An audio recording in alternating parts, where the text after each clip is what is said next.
Subscribe कीजिए हमारे YouTube channel Saxena CP classes को और बेल आइकन को प्रेस कीजिए हमारा लेटेस्ट एजुकेशनल वीडियो सबसे पहले देखने के।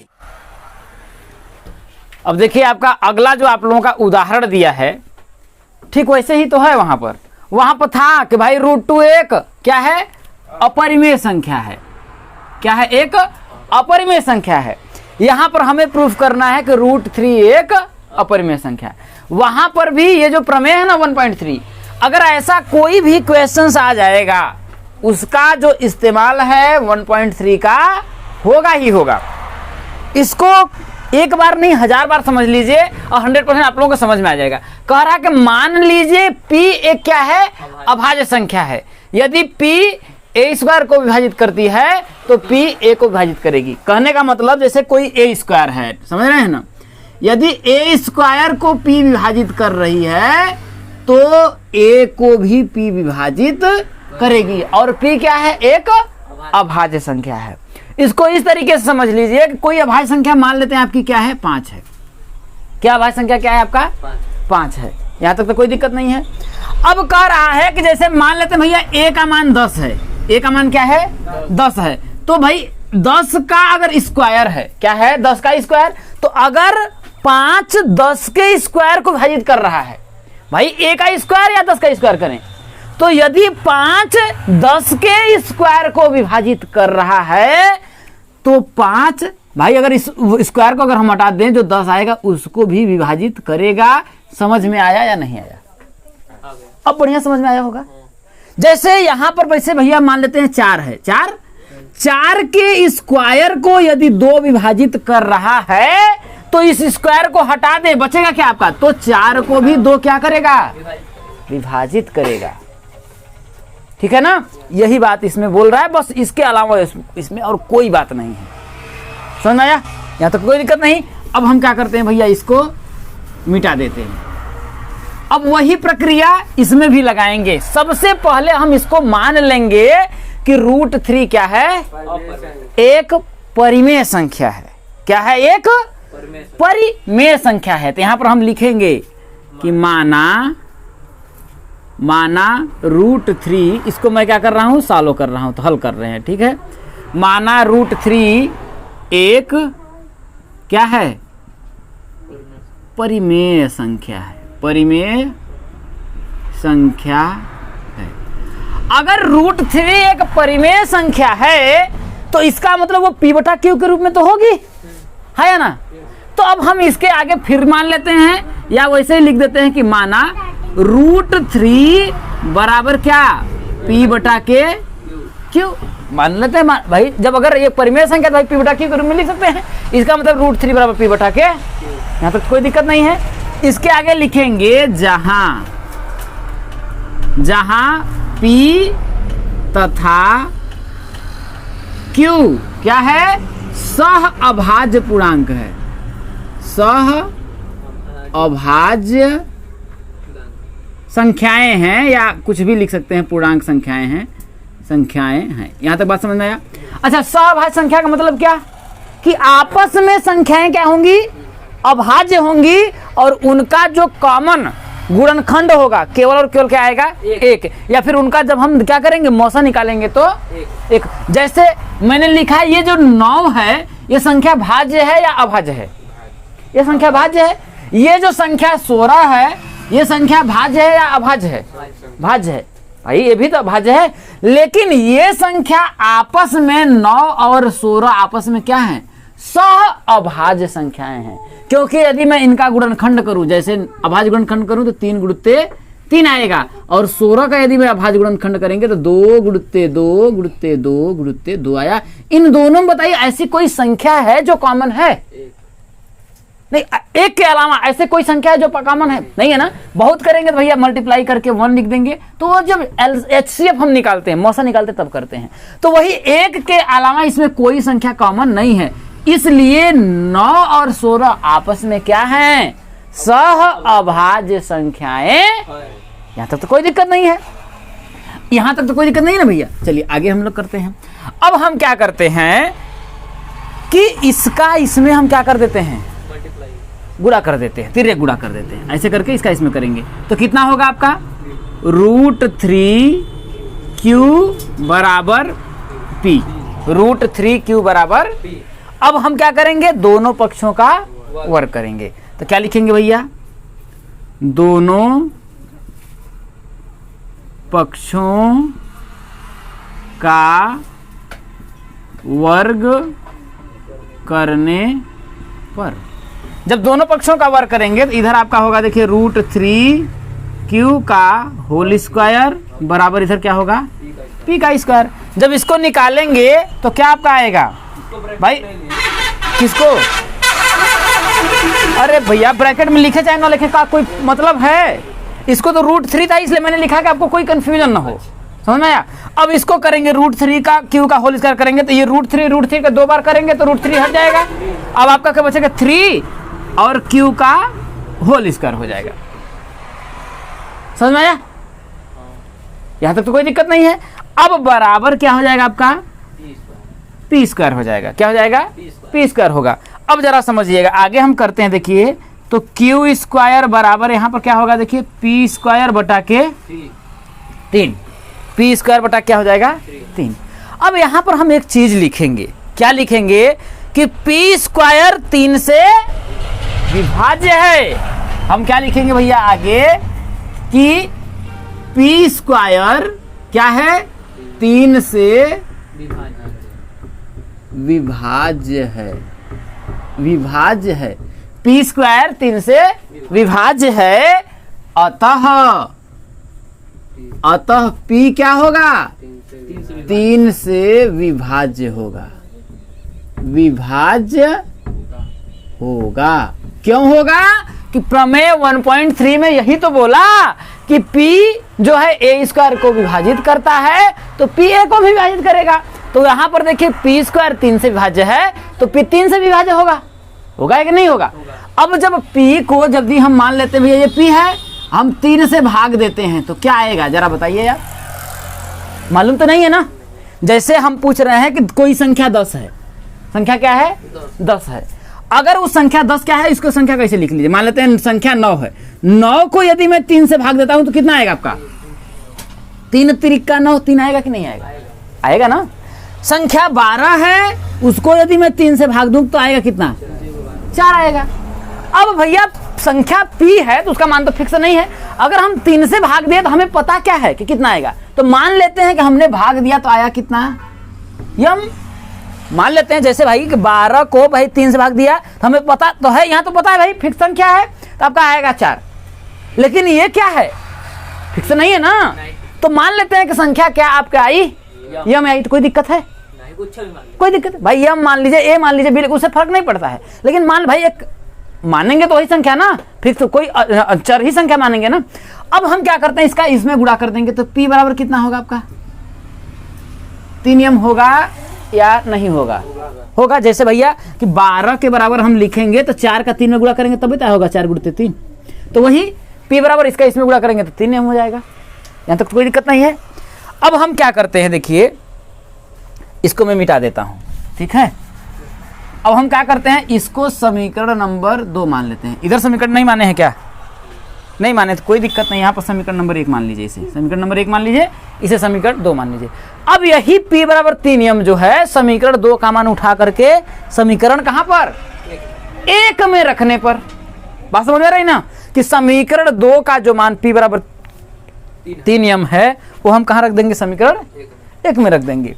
तो यही समीकरण 2 का मान, समीकरण 2 का मान समीकरण 1 में रखने पर, जब समीकरण 1 में रखेंगे तो क्या होगा देखिए 3q का स्क्वायर बराबर 3m का क्या हो जाएगा होल स्क्वायर हो जाएगा, क्योंकि p बराबर कितना हम लोगों ने माना है 3 यम 3 यम, ठीक। अब हम जब सॉल्व करेंगे तो ये देखिए 3q का स्क्वायर बराबर इसको करेंगे देखिए 3 3 9m का स्क्वायर हो जाएगा, यहाँ तक तो कोई दिक्कत नहीं है भाई, 3 का स्क्वायर करेंगे 9m स्क्वायर, यहाँ तक तो कोई दिक्कत नहीं है। अब 3 से काट लीजिए इसको, देखिए 3 से काटेंगे 3 1 कम 3 3 3 का कितना होगा तो ये आया कितना देखिए 3m का स्क्वायर बराबर q का स्क्वायर। ये तो समझ में नहीं आया होगा भैया, ये वाला पहले मैंने लिख दिया, इसको बाद में लिख लिया। ठीक, तो m स्क्वायर बराबर क्या होगा q स्क्वायर बटा के 3। q स्क्वायर बटा कितना हो जाएगा 3 हो जाएगा। तो वही तरीका फिर कि भैया q स्क्वायर जो है किससे 3 से विभाज्य है। क्या है विभाज्य है। अतः अगर क्या है कि q स्क्वायर 3 से विभाज्य है, अतः q क्या होगा 3 से विभाज्य होगा, विभाज्य होगा। अब मान लेते हैं भैया कि अगर q को हम 3 से विभाजित किए तो क्या आएगा। ये जैसे अगर संख्या आपका मान लेते हैं आपका कितना है 15 है, तो 15 को अगर हम 3 से भाग देंगे तो आपका 5 आएगा, है या ना भाई 3 से। अब हमको मालूम है नहीं है कि क्यू संख्या फिक्स नहीं है, तो मान लेते हैं क्या आएगा n मान लीजिए, a मान लीजिए भी उसके आपको सुविधा के, तो मान लेते हैं कितना आपका आया n। तो q बराबर कितना हो जाएगा आपका 3n हो जाएगा। इसे समीकरण नंबर क्या मान लीजिए 2 है। q बराबर 3 का n में गुणा करेंगे तो 3n ही ना होगा। अच्छा समीकरण 3, चलिए कोई बात नहीं, समीकरण नंबर 3 जरा देखिए। हम यहाँ पर क्या देखे थे कि p तथा q क्या है सहभाज्य संख्याएं हैं। अगर सहभाज्य संख्याएं हैं तो उन संख्याओं में एक के अलावा कोई संख्या कॉमन नहीं होगी। लेकिन समीकरण 2 और समीकरण 3 से आपको दिख रहा है कि इन दोनों में क्या है, देखिए p और q में 3 क्या है, दोनों में कॉमन है ना। तो यहां पर हम लिखेंगे देखिए समीकरण 1 व 2, नहीं सर, समीकरण 2 व समीकरण किससे 3 से पता चलता है p तथा q क्या है सहअभाज्य संख्याएं नहीं है, सहअभाज्य पूर्णांक नहीं है। ये सहभाज्य पूर्णांक क्यों नहीं है, क्योंकि हमने गलत कल्पना किया था कि √3 क्या है, एक परिमेय संख्या है। हमने गलत कल्पना किया ना। यह हमारी क्या हुआ गलत कल्पना के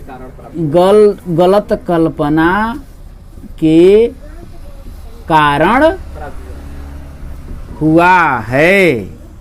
यह हमारी गलत कल्पना के कारण क्या हुआ है, प्राप्त हुआ है। अतः √3 एक अपरिमेय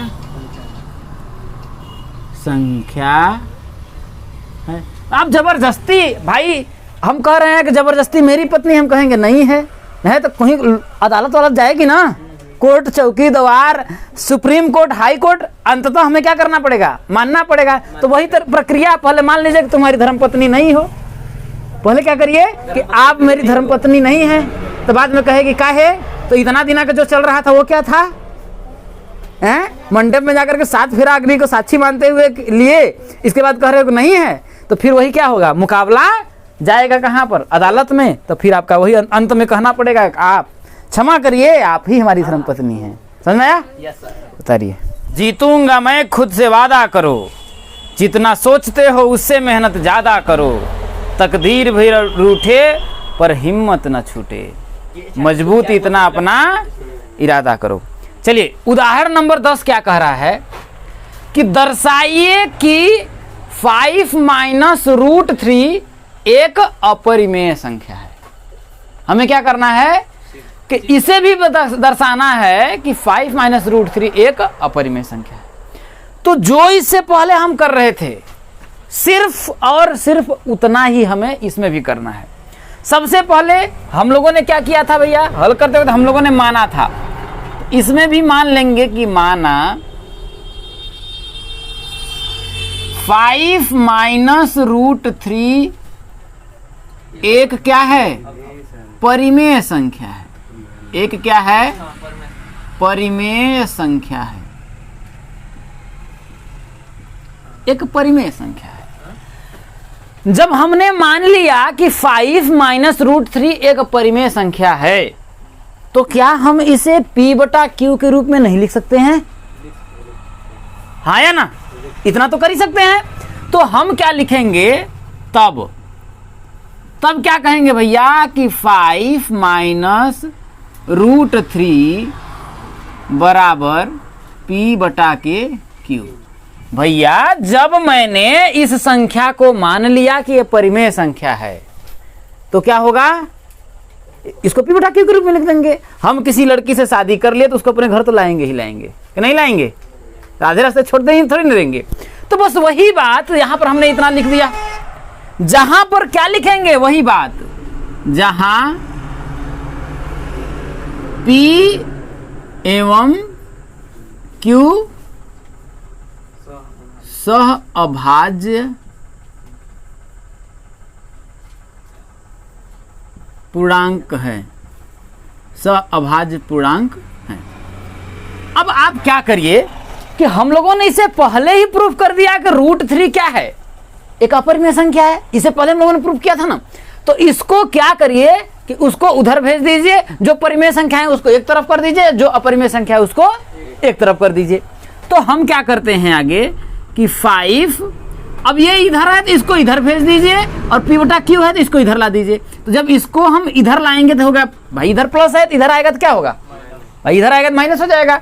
तो क्या होगा P बटा के Q बराबर, ये माइनस रूट 3 है, इधर जाएगा तो क्या होगा, तो ये हो जाएगा आपका रूट का 3। यहां तक तो कोई दिक्कत नहीं है। अब क्या करिए, इसको सॉल्व कर लीजिए। Q का 5 में गुणा करेंगे तो क्या होगा, 5Q माइनस का P और बटा कितना हो जाएगा आपका Q, और बराबर क्या होगा रूट 3। यही तो होगा। अब यहां पर इसको समीकरण नंबर 1 मान लीजिए। समीकरण नंबर क्या मान लीजिए, 1 मान लीजिए। यहां तक तो कोई दिक्कत नहीं है। अब ये जरा बताइए कि 5Q और P क्या है, दोनों एक पूर्णांक संख्याएं हैं। याद रखिएगा कि जैसे 4 हो गया, ठीक 3 हो गया, तो ये दोनों क्या है, पूर्णांक संख्या ही तो है। पूर्णांक संख्याएं होती है ना, धनात्मक पूर्णांक ऋणात्मक पूर्णांक होता है ना। अब पूर्णांक संख्याओं को यदि हम जोड़ेंगे तब पर भी क्या होगा, 4 में 3 जोड़ेंगे कितना आएगा, 7 आएगा। क्या एक पूर्णांक संख्या नहीं मिलेगी, मिलेगी कि नहीं मिलेगी। और पूर्णांक संख्याओं को यदि हम घटाएंगे तो कितना आया आपका, 1 आया। पूर्णांक ही संख्या ना मिलेगी, एक क्या मिला, पूर्णांक ही संख्या मिला ना। लेकिन एक पूर्णांक संख्या को यदि मैं गुणा करूंगा तो कितना आएगा आपका, 12 आया। ये भी क्या है, एक पूर्णांक ही तो संख्या है या ना। लेकिन याद रखिएगा, किसी भी पूर्णांक संख्या को जोड़ने पर पूर्णांक संख्या प्राप्त होती है, किसी पूर्णांक संख्या को घटाने पर एक पूर्णांक संख्या प्राप्त होती है। आपको कहने का मतलब क्या भाई, 4 में 3 का है, हम 3 में अगर 4 भी कर देंगे तब पर -1 आएगा, जो क्या है, एक ऋणात्मक पूर्णांक है, एक पूर्णांक संख्या प्राप्त होती है। और किसी पूर्णांक संख्या में गुणा करने पर एक पूर्णांक संख्या प्राप्त होती है। लेकिन किसी पूर्णांक संख्या, भाई किसी पूर्णांक संख्या में भाग देने पर पूर्णांक संख्या मिले ना मिले, है ना, पूर्णांक संख्या मिले ना मिले, लेकिन एक परिमेय संख्या जरूर प्राप्त होती है। जैसे 4 में मैंने 3 में भाग दिया तो ये P बटा Q के रूप में हुआ कि नहीं हुआ, तो क्या एक परिमेय संख्या होगी कि नहीं होगी, हाँ या ना। कि अब जैसे भैया चाहे 4 में 3 का भाग दीजिए, चाहे 3 में 4 का भाग दीजिए, भाई जरूरी नहीं है, भाई जरूरी नहीं है कि वो पूर्णांक संख्या मिले, लेकिन परिमेय संख्या सदैव मिलेगी। जैसे अगर संख्या मान लेते हैं भाई 12 होती, 1 2 होती या 6 होती, तो भाई 12 में हम 6 का भाग देते तो 2 आपका आ जाता, एक पूर्णांक संख्या मिलती। लेकिन यहां पर पूर्णांक मिले या ना मिले, लेकिन परिमेय संख्या जरूर मिलेगी। यहां तक तो कोई दिक्कत नहीं है।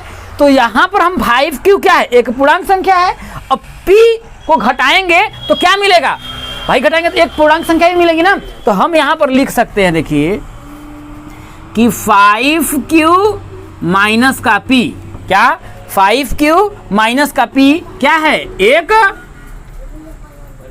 पूर्णांक संख्या है, पूर्णांक संख्या है। 5Q माइनस P क्या है, एक पूर्णांक संख्या है। और Q एक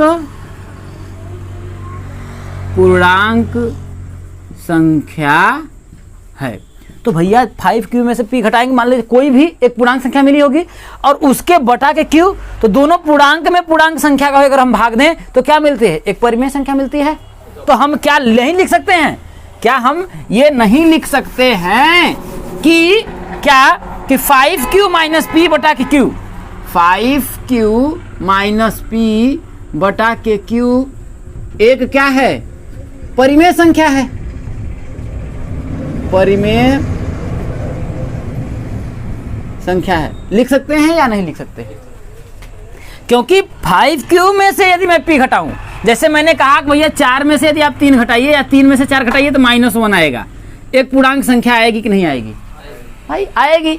तो वैसे ही मान लेते हैं भाई q का कोई भी मान हो, क्योंकि पूर्णांक संख्या है तो पूर्णांक में से अगर हम पूर्णांक संख्या घटाएंगे तो एक पूर्णांक संख्या ही मिलेगी। ये तो मैंने बताया भाई, कोई पूर्णांक संख्या मिली होगी और नीचे भी क्या है? एक पूर्णांक संख्या ही है। तो पूर्णांक संख्या में पूर्णांक संख्या के अगर हम भाग देंगे तो क्या मिलेगी हमें? एक परिमेय संख्या मिलेगी। यही तो, जैसे भाई -1 आया, इसमें आया तो भाई जैसे भाई 4 क्या है? एक पूर्णांक संख्या है। 3 क्या है? एक पूर्णांक संख्या है। तो भाई 4 में अगर 3 का भाग देंगे तो क्या मिलेगी? एक परिमेय संख्या मिलेगी। तो भाई इस पूरे में अगर इसका मैं भाग दूंगा तो क्या मैं नहीं लिख सकता हूँ 5q माइनस p बटा q एक परिमेय संख्या है? लिख सकता हूं ना। परंतु अब यहां पर देखिए, लेकिन ये तो एक परिमेय संख्या है, लेकिन इसके पहले हम लोगों ने प्रूफ किया हुआ है कि √3 क्या है? परिमेय संख्या है, एक अपरिमेय संख्या है? अपरिमेय है। तो जरा बताइए, ये कह रहा है इसके ये बराबर है, तो ये संभव है? संभव है? हमने कहा कि अभी हम लोगों ने इसे प्रूफ किया कि यह अपरिमेय संख्या है, लेकिन हम लोगों ने इसको प्रूफ कर दिया कि ये क्या है? एक परिमेय संख्या है। अब जरा बताइए, परिमेय संख्या अपरिमेय संख्या के बराबर होगी? बराबर नहीं होगी ना। की होगी? एक बेवफा के जख्मों पे मरहम लगाने हम चले, मरहम न मिला, मरहम की जगह मरहम गए। कभी भी संभव है? हम पूछ रहे हैं कि 5 किलो, जैसे मान लीजिए ये हो गया, ये तराजू हो गई, तो दोनों का पर्रा अगर बराबर रहने के लिए अगर इधर 5 किलो है तो इधर कोई ना कोई 5 किलो का रखना ही पड़ेगा, तभी तो बराबर होगा। और ये हम लोगों ने प्रूफ कर दिया कि ये परिमेय संख्या है, और इससे पहले उन्होंने इसको प्रूफ किया था कि परिमेय संख्या है, तो ये दोनों बराबर कैसे होगा? बराबर तो नहीं होगा ना। इससे हमारा जो हमने माना था कि ये परिमेय संख्या है, हमने गलत माना था ना। गलत माना था कि नहीं माना था? तो यहां लिखेंगे समीकरण किसे? समीकरण 1 से। समीकरण 1 से क्या? √3 क्या है? एक परिमेय संख्या, अपरिमेय संख्या। समीकरण 1 से √3 एक अपरिमेय संख्या है। अपरिमेय संख्या है। और ये हम लोगों के इन दोनों के बराबर एक ऐसा क्यों आया? क्योंकि हमने गलत कल्पना किया था कि 5 माइनस √3 एक परिमेय संख्या है।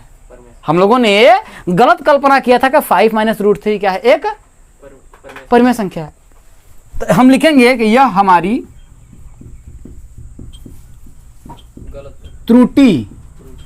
त्रुटिपूर्ण या गलत कल्पना के कारण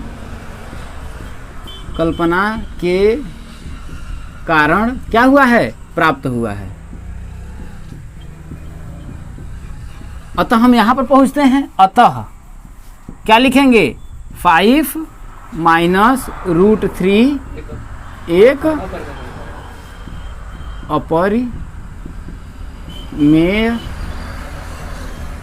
संख्या है। ये बस आपका प्रूफ हो गया। ठीक। उदाहरण नंबर 11 क्या कह रहा है आपका? कि दर्शाइए कि 3√2 एक अपरिमेय संख्या है। नहीं, सिर्फ यह है 3√2 एक अपरिमेय संख्या है। बस वही फिर हम लोग मान लेंगे कि माना 3√2 एक क्या है? परिमेय संख्या है। क्या है? परिमेय संख्या है। माना कि 3√2 एक परिमेय संख्या है। अगर ये हमने परिमेय संख्या लिखा, इसका मतलब हम इसको p बटा q के रूप में तो लिख ही सकते हैं कि नहीं लिख सकते हैं? तो लिखेंगे तब 3√2 बराबर p बटा के q। यहां पर जहां p एवं q सह अभाज्य संख्याएं हैं। संख्याएं हैं। यहां तक लिख लिया, कोई दिक्कत नहीं है। अब क्या करिए कि भाई इससे पहले हम लोग जानते हैं कि √2 क्या है, एक अपरिमेय संख्या है, जानते हैं ना। तो ये 3 को क्या करिए ना, इधर भेज दीजिए, तो आपका बचेगा क्या, आपका देखिए √2 बराबर P बटा के, ये 3 तो नीचे जाएगा ना, तो क्या होगा 3Q हो जाएगा कि नहीं होगा। जैसे मैं लिखता हूं कि 2x बराबर 4, ठीक, तो x बराबर क्या होता है 4 बटा के 2 नहीं होता है, होता है ना। तो भाई 3 जब जाएगा तो इसके नीचे ही ना जाएगा, तो ऊपर जाएगा, कोई दिक्कत नहीं है। चलिए अब हम क्या करते हैं कि अब यहां पर देखिए, इसको समीकरण नंबर क्या मान लीजिए, 1 मान लीजिए। तो भाई चूंकि P एक क्या है, पूर्णांक संख्या है, क्या है, पूर्णांक संख्या है, हम लोग माना है। और तब 3Q भी तो क्या होगा, एक पूर्णांक संख्या होगा ना, तो क्या होगा भाई, मैंने अभी आप लोगों को बताया कि पूर्णांक संख्या में पूर्णांक संख्या को जोड़ने पर एक पूर्णांक संख्या प्राप्त होती है, ठीक है। पूर्णांक संख्या में पूर्णांक संख्या को घटाने पर एक पूर्णांक संख्या प्राप्त होती है। पूर्णांक संख्या में पूर्णांक संख्या का गुणा करने पर भी एक पूर्णांक संख्या प्राप्त होती है, लेकिन पूर्णांक संख्या में पूर्णांक संख्या का भाग देने पर पूर्णांक संख्या मिले ना मिले, लेकिन एक परिमेय संख्या जरूर मिलेगी। यही बात यहाँ पर है। तो P एक पूर्णांक संख्या है, तो 3Q भी क्या होगा, एक पूर्णांक संख्या होगा ना, क्योंकि Q भी एक पूर्णांक है ना, तो Q का 3 में गुणा करेंगे तो जो भी आएगा एक पूर्णांक संख्या ही मिलेगा। तो क्या होगा 3Q भी एक पूर्णांक संख्या है, कोई दिक्कत नहीं है।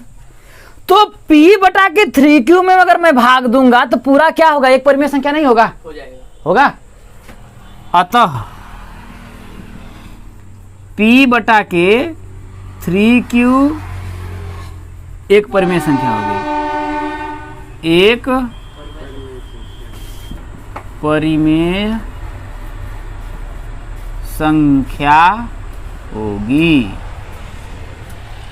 परंतु यहां पर हम लिखेंगे चूंकि समीकरण 1 से क्या √2 क्या है, एक अपरिमेय संख्या। इससे पहले हम लोगों ने प्रूफ किया है कि भैया ये तो एक परिमेय संख्या है और ये क्या है, एक अपरिमेय संख्या है। जरा बताइए कि एक परिमेय संख्या एक अपरिमेय संख्या के बराबर हो सकती है? कभी नहीं हो सकता है ना, तो हो सकता है। तो वही बात, चूंकि समीकरण 1 से √2 एक क्या है, अपरिमेय संख्या है। √2 क्या है, एक अपरिमेय संख्या है। जब √2 एक अपरिमेय संख्या है तो कभी भी ये इसके तो बराबर नहीं होगा। ये हमें क्यों आया है, ऐसा हमें क्यों मिला है कि ये अपरिमेय और ये दोनों, क्योंकि हम लोगों ने गलत कल्पना कर लिया था कि ये क्या है, एक परिमेय संख्या। तो हम लिखेंगे यह हमारी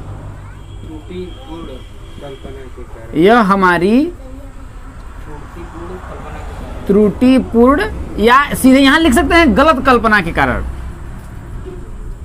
कल्पना के कारण त्रुटिपूर्ण पड़ेगा तो कहेगा हाँ, कारण प्राप्त हुआ है। अब लिख सकते हैं अतः हमारा कथन क्या है, असत्य है। भाई ये कथन हमारा असत्य हो गया ना, तो यहां पर लिख देते हैं अतः हमारा कथन असत्य है। ये हम लोगों ने प्रूफ कर दिया ना कि ये दोनों के बराबर नहीं है। हम लोगों ने जो माना था, हमारा कथन क्या हो गया, असत्य है। फिर वही लिखेंगे अतः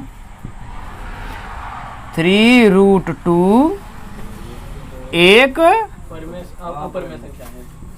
अपरिमेय संख्या है,